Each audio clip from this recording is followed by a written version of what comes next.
Hello guys, आपका स्वागत है हमारे जेके स्टडी स्टफ में। आज की वीडियो में हम बात करने आ रहे हैं ड्यू कॉलेज के ऐसे स्टूडेंट्स जो बीए पॉलिटिकल साइंस ऑनर से बिलोंग करते हैं और साथ ही साथ वो भी 5th सेमेस्टर में है। और उनकी जो बुक है बीए पॉलिटिकल साइंस ऑनर्स की जो बुक है क्लासिकल पॉलिटिकल फिलोसफी, इसके ऊपर यूनिट फर्स्ट में ऑलरेडी बना चुका हूँ एंड जो यूनिट सेकेंड है उसका फर्स्ट पार्ट प्लेटो से रिलेटेड जो था उसके ऊपर भी मैं वीडियो बना चुका हूँ। मतलब क्लासिकल पॉलिटिकल फिलोसफी के कुछ चैप्टर्स जो है वो मैं बना चुका हूँ। अगर आपने वो वीडियोज़ नहीं देखी है एंड आपकी जो इंडियन पॉलिटिकल थॉट्स जो बुक है उसके ऊपर भी मैं वीडियोस बना चुका हूँ, कई वीडियोस। अगर आपने वो वीडियोस नहीं देखी है तो ऊपर आपको आई बटन दे रखा है, तो ऊपर आप आई बटन पे क्लिक करके वीडियो की प्लेलिस्ट को ओपन करके वीडियो को देख सकते हैं। तो भाई जैसे कि हमने पिछली वीडियो में बात किया था यूनिट सेकंड के प्लेटो के बारे में, जो इंट्रोडक्शन था, ठीक है, उनका रियल नेम क्या था और साथ ही साथ उनका जन्म कहाँ पर हुआ था और उन्होंने सुकरात और प्लेटो मतलब दोनों का क्या रिलेशन था, और भी हमने कई बातें पिछली वीडियो में जानी थी। ठीक है, तो इस वीडियो में हम बात करेंगे जो आपका मेन टॉपिक आता है ज्ञान के रूपों का सिद्धांत। इसके बारे में हम वीडियो में बात करेंगे और इससे पहले मैं वीडियो बना चुका हूँ जैसे कि हमने आपको बताया। तो गाइस शुरू करते हैं अपनी video. So without wasting time let's begin our video. So guys जैसे कि अपना फर्स्ट टॉपिक है इस वीडियो का प्लेटो से रिलेटेड, जो यूनिट सेकंड है ज्ञान के रूपों का सिद्धांत। तो देखो ज्ञान को लेकर हमें बताना है, मतलब कि ज्ञान के रूपों में प्लेटो ने क्या क्या बातें रखी, ठीक है, और प्लेटो के बारे में लोगों ने क्या क्या कहा या क्या सोचा, उसके बारे में हम इस वीडियो में बात करने जा रहे हैं। और इससे रिलेटेड हम 2 से 3 टॉपिक है वो इसमें कवर करेंगे जो छोटे छोटे हैं, ज़्यादा लेंथी नहीं है। तो देखो ज्ञान के रूपों का सिद्धांत, पहले देखते हैं इसकी थ्योरी क्या है। पाइथागोरस से प्रभावित होकर, पाइथागोरस है ठीक है, उनसे प्रभावित होकर प्लेटो ने अपने दर्शन में, मतलब उनकी जो लिखित पुस्तक है ग्रंथ में, सार्वभौमिक विचारों का मतलब सार्वभौमिक विचारों मतलब सभी के विचारों को पूर्ण सत्य के रूप में माना। तो देखो ज्ञान जो है ना, उन्होंने बताया कि प्लेटो ने ना क्या हुआ, पाइथागोरस से प्रभावित हो गए। ठीक है, पाइथागोरस ने कुछ बात बोली होगी तो प्लेटो क्या हो गए उससे प्रभावित, मतलब उनकी बात उन्हें अच्छी लगी। दूसरी बात, प्लेटो ने अपने दर्शन में, मतलब ग्रंथ में जो भी वो लिखते थे, या दार्शनिक जिसे हम जिसलिए कहते हैं उन्हें, ठीक है, जिसके लिए हम उन्हें दार्शनिक कहते हैं प्लेटो को, तो इन्होंने क्या करा, प्लेटो ने पाइथागोरस ने जो भी कुछ लिखा था या बोला था उससे प्रभावित होकर एक बात इन्होंने अपने दर्शन में क्या कर ली, इंक्लूड कर ली प्लेटो ने, और ये बोला कि सार्वभौमिक विचारों मतलब सभी के विचारों को पूर्ण सत्य के रूप में माना। इसका मतलब है कि जो भी विचार, अगर कुछ भी टॉपिक है, किसी भी टॉपिक के ऊपर अगर कोई विचार होता है या कोई थॉट्स रखी जाती है या अपने जो परसेप्शंस है वो रखे जाते हैं, ठीक है, एक तरीके से डिबेट होता है, एक तरफ अपने पॉइंट रखे जाते हैं, दूसरी तरफ उसी को पॉइंट आउट भी किया जाता है, ठीक है, उसको और बढ़ा चढ़ा के बताया जाता है, या फिर अगर कोई गलत इन्फॉर्मेशन है तो उस पर विचार भी किया जाता है। तो एक तरीके से सभी के विचारों को ना पूर्ण सत्य के रूप में मानते हैं इसमें, ठीक है, कि अगर कोई भी व्यक्ति कुछ बोल रहा है तो उसके अंदर कहीं ना कहीं क्या होगी, सच्चाई तो होगी ही होगी। ठीक है, तो इसलिए ना सभी के विचारों को पूर्ण सत्य के रूप में माना प्लेटो ने, जैसे कि पाइथागोरस ने भी माना था। दूसरी बात करते हैं सुकरात की तरह। सुकरात जो थे, हमने इनके बारे में डिटेल में भी जाना था, ठीक है, पिछली वीडियो में। और इनकी जब डेथ हो गई थी, मतलब इनकी हत्या कर दी गई थी, बल्कि हम ये कह सकते हैं कि इन्होंने अपनी हत्या खुद ही करवाई थी। ठीक है, और इसके ऊपर मैंने कहानी भी बताई थी आपको पिछली वीडियो में, तो आप वो देख सकते हैं। तो सुकरात की तरफ प्लेटो ने भी यही माना कि ज्ञान प्राप्त नहीं, मतलब माना कि ज्ञान प्राप्त किया जा सकता है। देखो सुकरात की तरफ प्लेटो ने भी यही माना कि ज्ञान हम प्राप्त कर सकते हैं। ठीक है, तो नॉलेज अगर किसी से लेनी है तो हम प्राप्त कर सकते हैं उसे। ठीक है, अब वो तरीके कई सारे होते हैं ज्ञान प्राप्त करने के। ठीक है, एक होता है कि हम अगर गलत व्यक्ति से इन्फॉर्मेशन मांगने की कोशिश करें, मतलब जिसको कुछ भी नहीं पता उसके बारे में, ठीक है, आप मान के चलो किसी भी चीज़ की इन्फॉर्मेशन कलेक्ट करना चाहते हैं या कोई नॉलेज लेना चाहते हैं कुछ भी, ठीक है, और आप ऐसे व्यक्ति के पास जाओ जिसको उसके बारे में कोई एक्सपीरियंस ही ना हो, तो वहाँ से ज्ञान प्राप्त होगा लेकिन वो गलत होगा। ठीक है, वो नॉलेज नहीं होगी, वो मतलब एक तरीके से ऐसी नॉलेज देगा या तो आपको उस पाथ से वो क्या कर देगा अलग। एक तरीके से हम ये कह सकते हैं जिसको एक्सपीरियंस है उस काम के बारे में, हमें उसी के पास जाना चाहिए ताकि उससे हमें इन्फॉर्मेशन मिले और वो भी राइट। लेकिन अगर ऐसे इंसान के पास जाओगे या ऐसे व्यक्ति के पास जाओगे इन्फॉर्मेशन लेते जिसको उसके बारे में कुछ भी नहीं पता लेकिन वो आपको तब भी बता रहा है, तो ये क्या होगा, आपकी इन्फॉर्मेशन गलत बताएगा। तो प्लेटो ने सुकरात की तरह क्या करा, प्लेटो ने भी यही माना कि हम ज्ञान प्राप्त कर सकते हैं। अब वो ज्ञान प्राप्त करने के तरीके अलग अलग हो सकते हैं, ठीक है। आगे देखते हैं आप। प्लेटो के अनुसार सच्चा ज्ञान स्थिर मतलब स्थायी और अपरिवर्तनशील होता है। देखो, अगर कोई तुमने नॉलेज ली है किसी से भी, तो वो बिल्कुल क्या होगी, ऐसी होगी स्टेबल, बिल्कुल स्थायी। अगर चाहे साल बीत जाए लेकिन वो जो ज्ञान है वो नहीं बदलना चाहिए, ठीक है।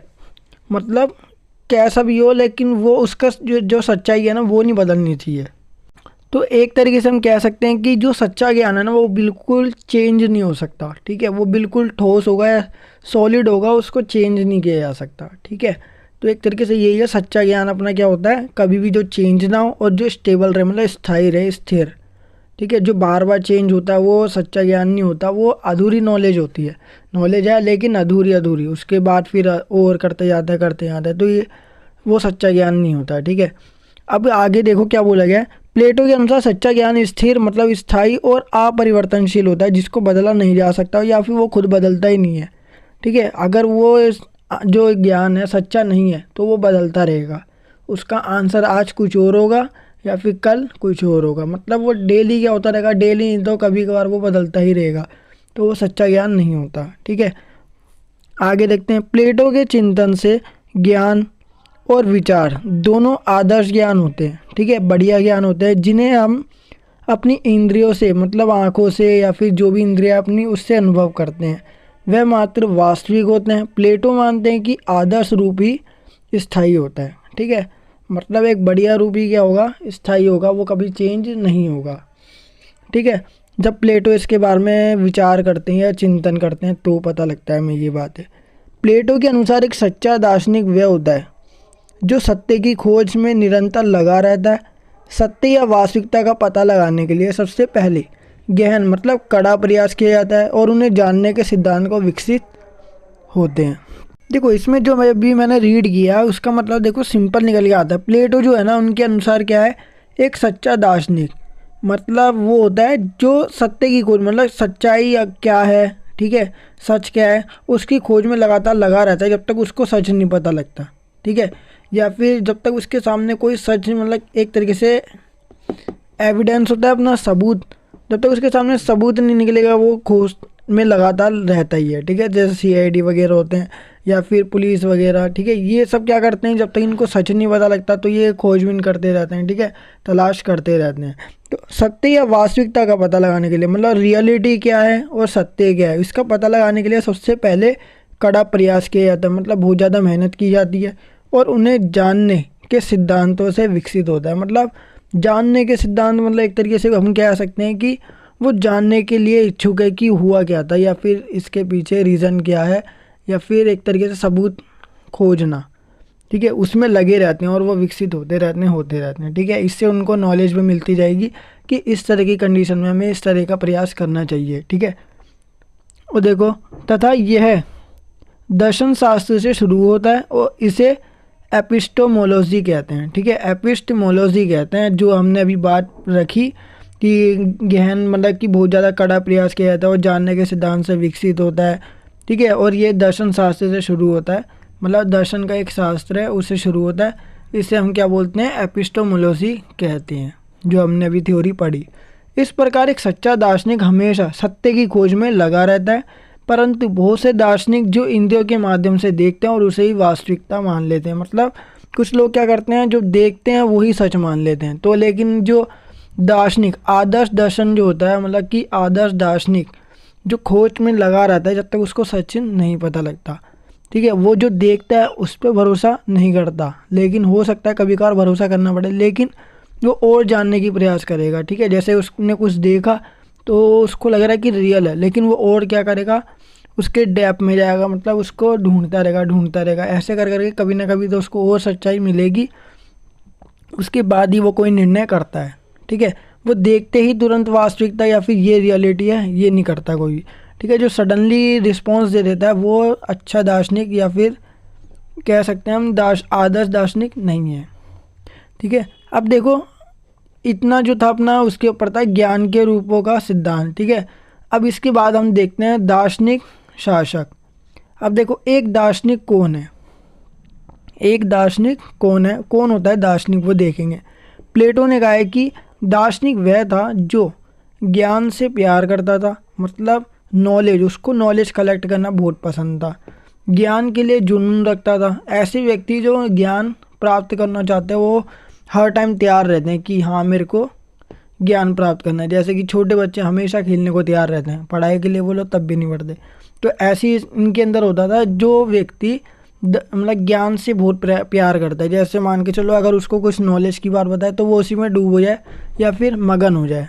ठीक है, हमेशा सीखने के लिए जिज्ञासु और उत्सुकता। ठीक है, छोटे बच्चों में भी सीखने की बहुत लगन होती है, इसलिए वो जल्दी सीखते हैं छोटे छोटे, लेकिन जैसे जैसे एज बढ़ती जाती है तो सीखने की पावर कम होती जाती है। ठीक है, वह सत्य का प्रेम था जो कभी भी धर्म के मार्ग से विचलित ना था, मतलब वो धर्म के मार्ग को छोड़ता नहीं था। ऐसा व्यक्ति हो वो क्या कहलाता है, अपना दार्शनिक। ठीक है, तो इसके ऊपर बस इतनी सी वो थी इन्फॉर्मेशन। एक दार्शनिक कौन था डेफिनेशन के रूप में हम कर सकते हैं जब भी अगर दार्शनिक से रिलेटेड हम टॉपिक अगर एग्ज़ाम में करेंगे तो। ठीक है, अब आगे देखते हैं दार्शनिक को शासन क्यों करना चाहिए, मतलब क्या दार्शनिक को शासन या फिर राज करना चाहिए किसी भी शहर पर, राज्य पर या दुनिया पर या देश पर। ठीक है, कहीं भी। तो देखो, जब तक एक दार्शनिक राजा नहीं होता इस दुनिया के राजाओं और राजकुमारों के पास दर्शन की भावना या शक्ति नहीं होती। अगर एक दार्शनिक है उसके पास तो बहुत सारी नॉलेज होगी, उसे ये भी पता होगा कि अगर कोई इस प्रकार का केस आता है या फिर कुछ भी होता है तो इसका सॉल्यूशन हम इस तरह से कर सकते हैं। तो एक दार्शनिक ही राजा बनना चाहिए जिसके पास क्या हो, बहुत सारी नॉलेज हो, जो देश को और देश की जो प्रजा है उसको जलाना जानता हो। ठीक है, इस दुनिया के राजाओं और राजकुमारों के पास दर्शन की भावना या शक्ति नहीं होती। अगर जब तक कोई व्यक्ति दार्शनिक नहीं होगा, मतलब अगर मान के चलो कोई व्यक्ति है जिसके पास बहुत सारी नॉलेज है या फिर जो हर टाइम क्या करता रहता है, नॉलेज कलेक्ट करता रहता है। ठीक है, जब भी नॉलेज की बात हो तो वो हमेशा तैयार रहता है। और दूसरी बात, जब तक ऐसा व्यक्ति राजा या राजकुमार नहीं बनेगा तो देश का भला या देश का विकास नहीं हो सकता। इसका मतलब ये था। तो शहरों की बुराई से उन्हें कभी स्वतंत्रता प्राप्त नहीं होगी। अब देखो, एक व्यक्ति है जो बहुत सोच समझ के कार्य करता है, ठीक है, हमेशा ज्ञान का सहारा लेता है, उसके बाद ही कोई एक्शन या फिर रिस्पॉन्स देता है। दूसरी बात, अगर उसके पास ज्ञान नहीं होगा तो वो देश की या फिर जो प्रजा है, ठीक है, देश की प्रजा या फिर जहाँ पे वो राज कर रहा है उससे उसे कभी भी स्वतंत्रता नहीं मिलेगी। वो लोग क्या करते रहेंगे, उसे बुराई करते रहेंगे। ठीक है, क्योंकि उसने कोई भी कार्य सोच समझ के नहीं किया, बिल्कुल तुरंत उसने क्या कर दिया, रिस्पॉन्स दे दिया, इसलिए।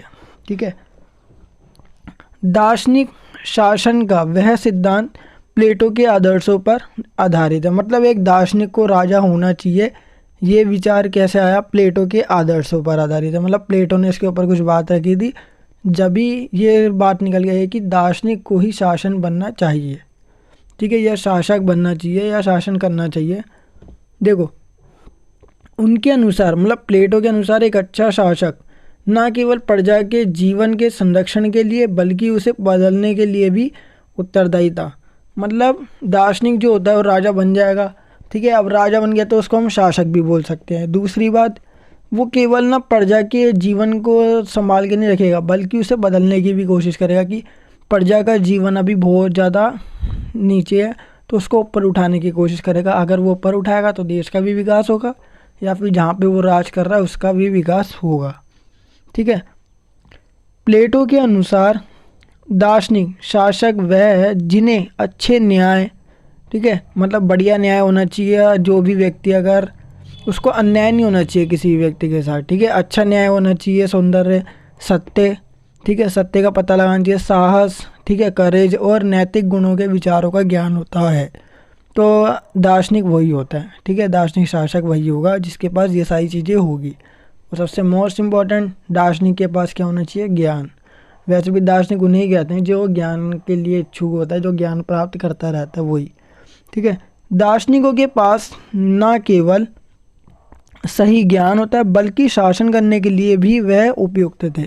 मतलब दार्शनिकों के पास ज्ञान तो होता ही है, तो वही क्या होते हैं, शासन करने के लिए उपयुक्त माने जाते थे। ठीक है, जब प्लेटो ने ये बातें बोली थी तब के समय। तो एक तरीके से ये अपना जो था दार्शनिक के ऊपर था। आई होप आपको ये वीडियो ज़रूर पसंद होगी। अभी प्लेटो के ऊपर अपनी पूरी वीडियोस कंप्लीट नहीं हुई है, ये सेकंड पार्ट था, इसके ऊपर थर्ड पार्ट आएगा। हो सकता है उसमें हमारा जो चैप्टर है या सेकंड यूनिट है वो ख़त्म हो जाए। आई होप आपको ये वीडियो ज़रूर पसंद होगी। अगर आपको ये वीडियो पसंद आए तो वीडियो को लाइक शेयर कमेंट करना बिल्कुल ना भूलिए, और साथ ही साथ अगर आप हमारे चैनल पर नहीं हो तो चैनल को सब्सक्राइब एंड बेल नोटिफिकेशन पर क्लिक करके आप हमारी आने वाली हर वीडियो की नोटिफिकेशन तुरंत पा सकते हैं। सो गाइस मिलते हैं अपने नेक्स्ट वीडियो के साथ। So thanks for watching.